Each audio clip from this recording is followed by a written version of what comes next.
Today we are striking at the root, exploring the heart of independent unity, which is what we are now. Those of you that don't know, we changed our name a couple of weeks or last December. The membership voted to do that and to also declare our independence from our national organization, because I would want to talk a little bit about that today, but not much, just as to why, part of the reasoning behind that. But I like this photograph. It's a sunrise, and you see for those of you watching on YouTube, you'll see this as the opening picture. But the beams of light kind of take your eye down to what you know behind the horizon is the sun. And that's kind of the idea I want to convey today. It's striking at the root. It's getting back to our source, back to a consciousness, a conscious awareness of our source, that's what we are about.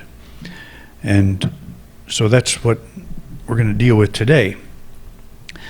And I'm going to venture into an arena that I never do, and that's politics and social issues. And I'm not going to do it in a way that you need to get nervous about. I'm going to explain our position on why you don't hear political issues espoused from the pulpit or any other place, why we don't do that. It's obviously an important part of our life, but that's not our purpose here, and that's what we're going to be discussing today. So Charles Fillmore and Charles and Myrtle Fillmore, when they started this unity movement, they didn't know what they were doing in terms of, they didn't consciously go out to start a movement. They started a magazine, basically, called Modern Thought. And in the beginning, they would include in this magazine everything you could imagine, from all different kinds of religion to political issues to letting people know about government subsidies and all this. They went through a lot of stuff. And as they evolved in their understanding of what the ministry or what their ministry would be about, they started dropping all of that, and for a good reason. So in his first publication, Modern Thought, Charles Fillmore pointed out that they would sympathize with reform movements of every kind. But it is not our province to become identified with them all, nor to give them a hearing in these columns. And what he's calling reform movements, we don't really call them reform movements now. They're just social issues, social justice, or whatever name we want to give it today. But it was just as alive then as it is now, the need to address these things, and especially from a spiritual point of view. And it would seem natural then that a church, especially one like this, would take a stand on issues and let all of you know what that stand is. And that's what a lot of churches do. They make that clear, and then everybody's supposed to kind of follow along, but that's not what we're about. And one of the greatest, the grandfather of all social activism, I think, was Henry David Thoreau.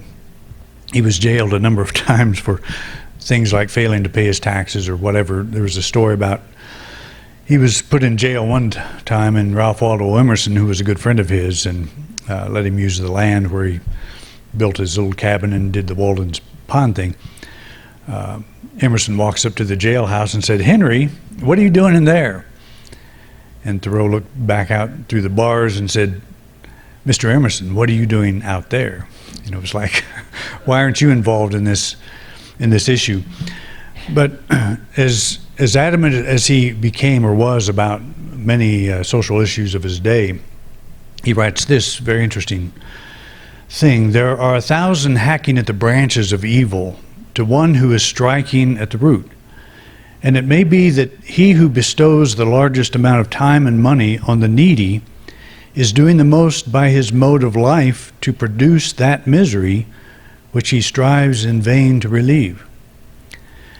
And so he's speaking from firsthand experience that sometimes the causes we jump on don't necessarily solve the problem, but maybe they are so emotionally charged that they draw us in that way.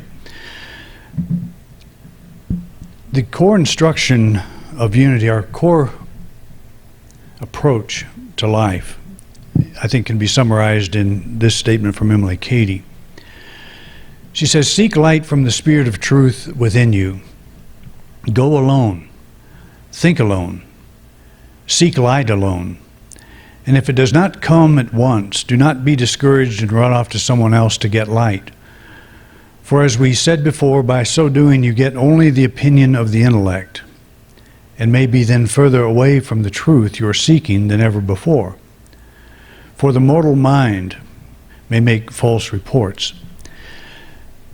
I have always considered the heart and soul of the unity message this: if you want to know God, it's not about going to church, it's not about study, it's not about listening to ministers, it's not about picking up ideas from outside sources, though these may lend you support. But to go within yourself, to go alone, to think alone, to seek light alone, that's where I've had the most profound experiences I've had on this spiritual journey. I had gotten much inspiration from a unity church I would attend in the early years in Kansas City, but I got the most when I began to go alone and meditate and open myself to that inner presence, and it began to unfold in me in a way where God stopped being a theory and became a reality. And a lot of people don't think you can experience God. They think of God as this big, old, great dynamic power in the sky or someplace that is too great for the average individual to experience. That it took special people like prophets and Jesus, the very Son of God, they're a special class of people that can have this firsthand experience with God. But I think if we look closely at what Jesus taught, that the things I do, you can do also in greater things, because I go to the Father. I go to the source. And if you'll go to your source, you can do the things I'm doing and greater things. He didn't put any restrictions on the average human being. And that was primarily his audience, was average people. Workers, fishermen, farmers, and yes, there were the intellectuals and the doctors and the lawyers and all that too. Often there to poke holes in his message, to say, well, you're not following tradition here. You're not following the rules. You're not doing what you're supposed to be doing according to our law. And he was pretty adamant about that's not what we're here to do. We're not here to follow a religion. I've said before, I consider myself Christian, but not one who adopts mainline Christian theology. There's no place in my thought for that. What I do is I follow what I believe are the mystical teachings of Jesus. There's a mystical thread that runs through the Gospels, the teachings that have been preserved, the closest thing we have to him. But we keep in mind these are not the Gospel according to Jesus. Gospels according to Matthew, Mark, Luke, and John. And the original Gospels themselves were anonymous. We don't know who wrote them. They were only given their names later on, and that was done out of context, or out of taking things, the context of the Gospels themselves is how they were given the names. But we don't have a gospel according to Jesus. And so we have to look for it. And I've talked to people that say, I really like Eastern teachings because they're so straightforward about the spiritual awakening of the individual, and I agree with that. That Christianity, the writers probably were not aware of this approach. Jesus probably was. But they had to transmit the message, the gospel according to Matthew, Mark, Luke, and John, not according to Jesus. It would be amazing if we would find something that Jesus produced. That would be a pretty cool thing. But it would be controversial, because I believe it would be quite different from what we see in the pomp and circumstance of mainline Christianity and all of the things that have popped up around what we think of Christianity. I consider myself an alternative Christian. I feel very rooted in what I glean from the teachings of Jesus. I think he was a spiritual genius. And I think that the people that were taking his sayings and putting them into a narrative form, Mark was the first to do this, and his gospel came out around 65 AD, maybe 30 years after the death of Jesus, if you can kind of imagine that. That he was speaking on behalf of the church. He wanted to give a message that was developing from the Jesus movement and to put that into a concise form. And I would imagine that that was a very welcome thing to have happen in those early days, because people would pass on by word of mouth things they had heard that he said, or maybe somebody that knew him even, or somebody that knew him. But it was passed on orally the message was passed on orally for a long time. Then Mark comes along, or whoever wrote the Gospel of Mark, and took this list of sayings and put it in story form. And so you can imagine that when that came out, what a powerful message it would have contained. But is it the message of Mark, or is it the message of Jesus? That's the question we are faced with. And so there's all kinds of reasons that we need to understand that, and I'm going to talk more about that as we go along in the future, because it's so important. I drove by one of the mega churches this morning, and I've heard it said of them that they're a mile wide and an inch deep. And what that means is they are very attractive. You see crowds go to these things. But do they focus on the individual waking up to their personal relationship with God, or are they more interested in convincing you that you need to accept Jesus Christ as your personal Savior, so when you die, you'll be saved? And that's a lot of the message. But it's also the mile-wide aspect is they provide, great entertainment. They provide Krispy Kreme donuts and great coffee, and all the things, all kinds of groups and support groups and all the stuff that we like to get involved in. But what is the bottom line message? It is basically that you must accept this theological presentation of who Jesus was, what he represents, and the second coming and all of that, to keep God happy. And I don't want to criticize that, because obviously the majority of people buy into that and they have a need for it. But I believe that when an individual really starts challenging this stuff, really starts digging into the Bible, how it was written, why it was written, how it was produced, who was involved in writing, and that entire process, that we begin to question that. And we find that there is a message running through the teachings of Jesus that is very directed to the soul, to us, to individuals.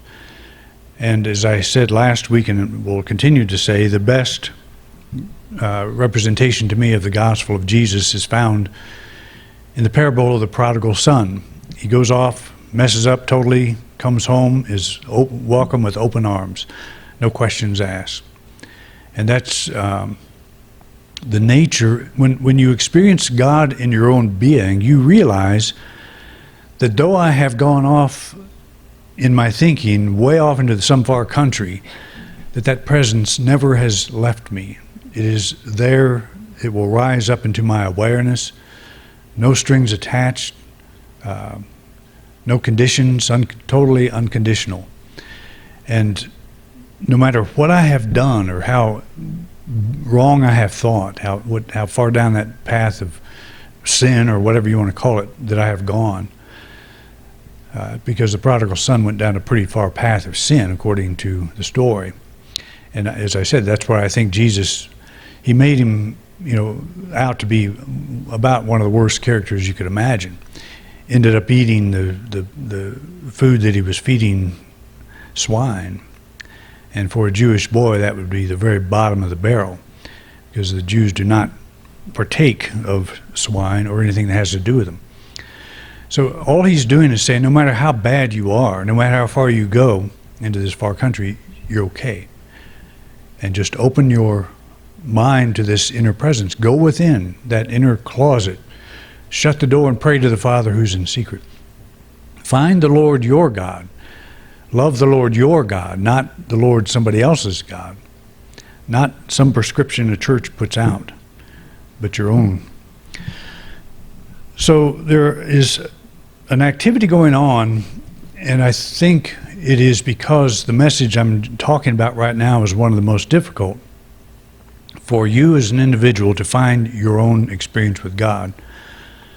It is so easy to follow the crowd, to follow a teaching, to say, Reverend, what do I believe? What do we believe here? What do you want me to believe?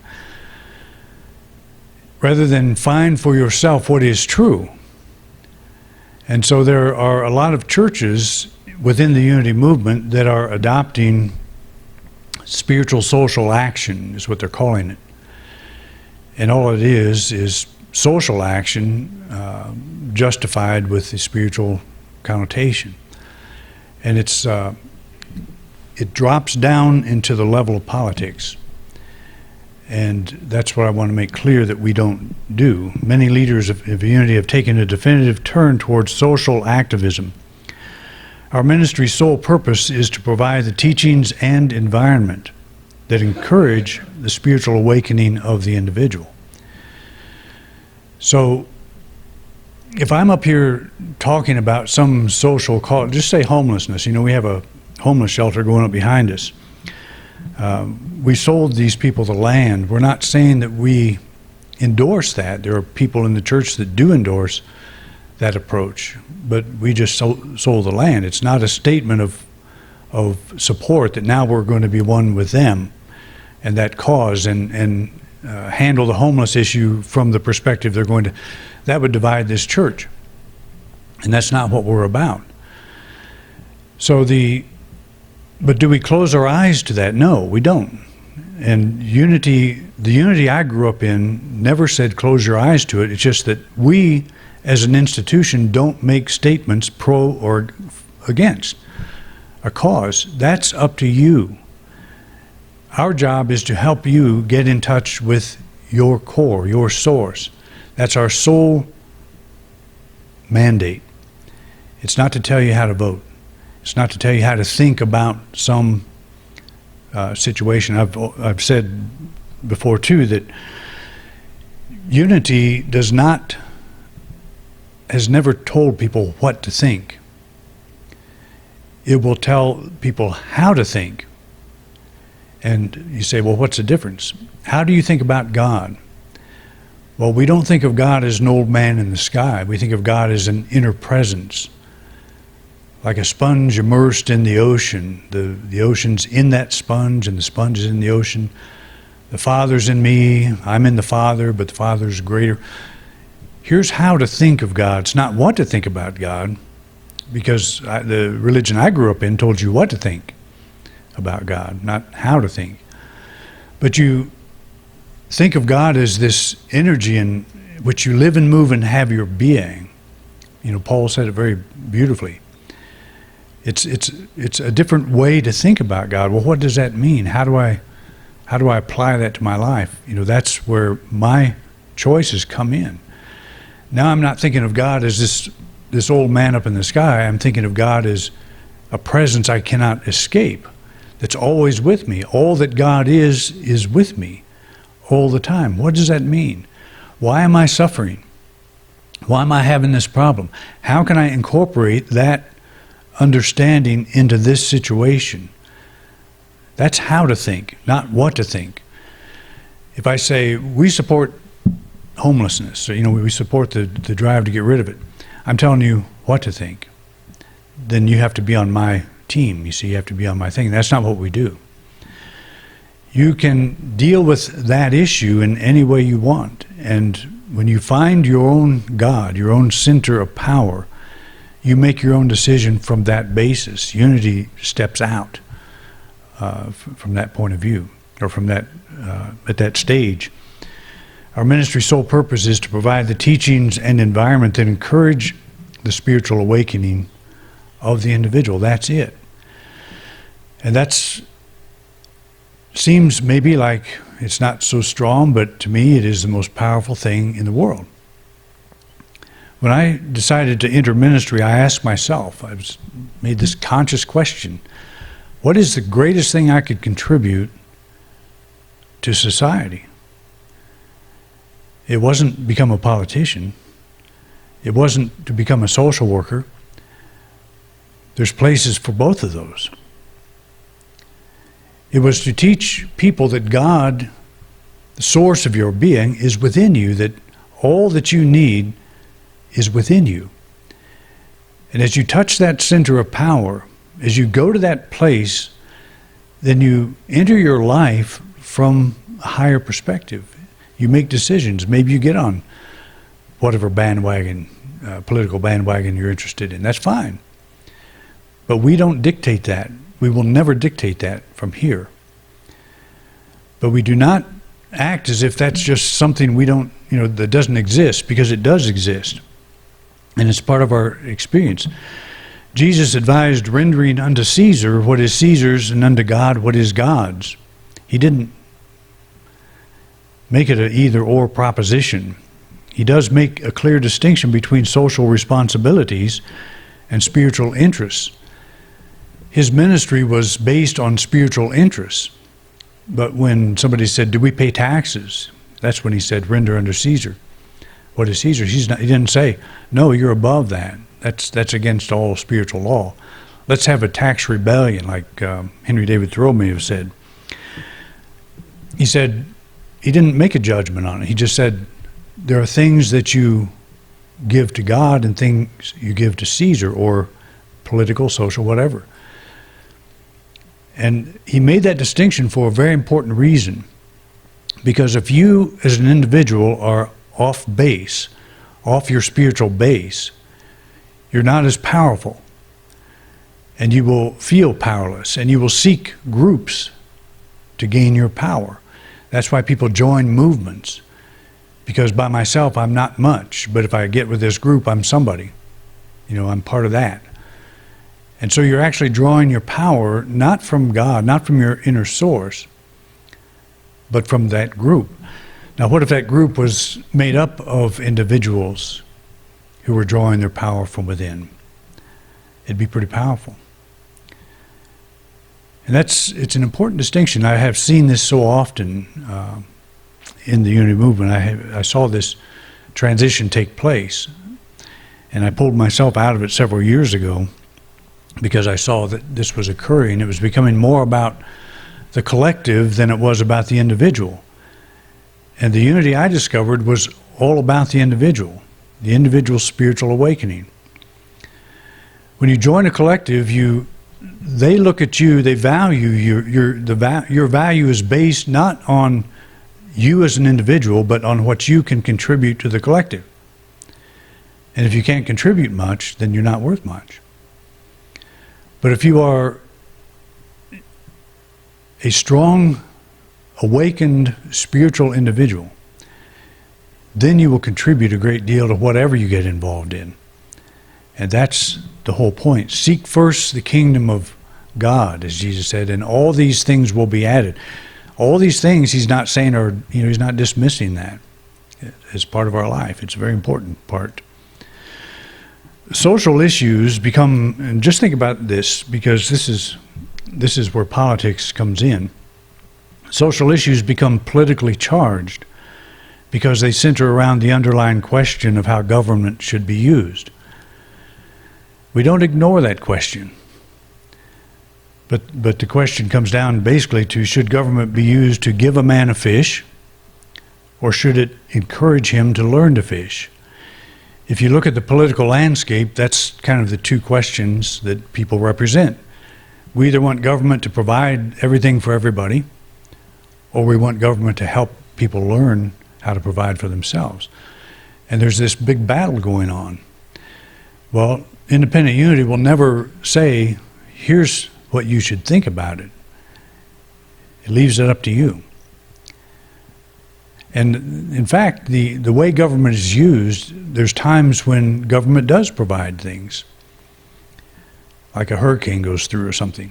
People need help. They're just totally devastated. So government steps in and helps. But it's important, too, that people learn to help themselves. So which side do we stand on? Well, that's your business. That's your business, which side you stand on and how you want to use government. And we never raise that question here. The whole spiritual development has nothing to do with that question. It doesn't deal with it. And there are a lot of people that say that's not correct, that it does deal with it. How can you not deal with it? When you're going in to be still and seek your connection with the infinite, part of the process of doing that is letting go of everything, letting go of the concerns that are raging outside. And when you find your center of power, then you go into your life and you make choices, you make decisions, you do the things that you're led to do.